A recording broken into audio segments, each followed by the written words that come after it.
Maitutulong ng pag-amyenda ng saligang batas sa pagpapalakas ng higher education sa bansa na talakay sa pagpapatuloy ng pagdinig ng Senado sa usapin ng Tsa-Tsa. Si Joshua Garcia sa sentro ng Balita Live. Yes, Naomi, pabor ang karamihan sa public sector kasama ang iba pang stakeholders hinggil sa usapin ng liberalisasyon ng higher education sa bansa.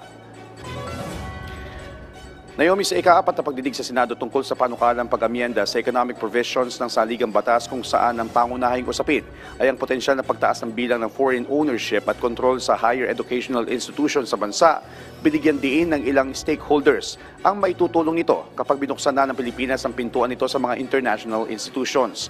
Ayon kay Chancellor Jose Camacho ng University of the Philippines, Los Baños, matagal na rin silang may partnership sa mga state universities abroad, katulad sa Japan at Australia at iba pang bansa kung saan maliban sa mga foreign students ay nagpapadala rin ang mga ito ng mga high-tech na kagamitan na magagamit ng UPLB sa kanilang mga research gaya sa larangan ng medisina at iba pa. Mas makakahikayat tayo dito kung ang mga proseso sa procurement o mga proseso sa regulations natin ay ma-harness or ma-improve po natin.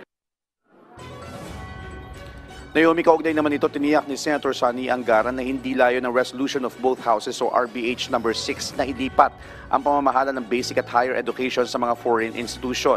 Sa halip ay mas mapaganda pa ang kalidad ng edukasyon sa Pilipinas at ang posibilidad na amyendahan ng naturang constitutional provision kung saan nga ay mayroong 60-40 na kasunduan.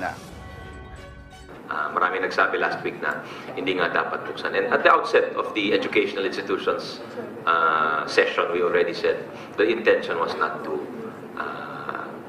open up a basic education because nga yung importance of values, formation, nationalism, among others.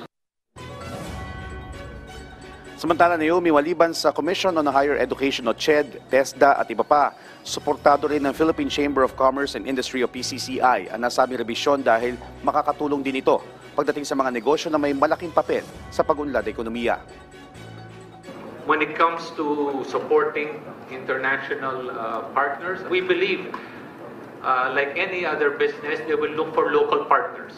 From then, there will be technology or educational transfer, which in turn will flow down to our students and eventually businesses. Naomi, ongoing pa rin ang sesyon ng Committee on Constitutional Amendments and Revision of Codes o RBH number 6 kung saan inaasahan pang talakayin nga ang ilang pang usapin gaya ng implikasyon ng pag-aamyenda sa economic provisions sa konstitusyon, partikular sa paragraph 2 section 4 ng Article 14 of 1987 Constitution.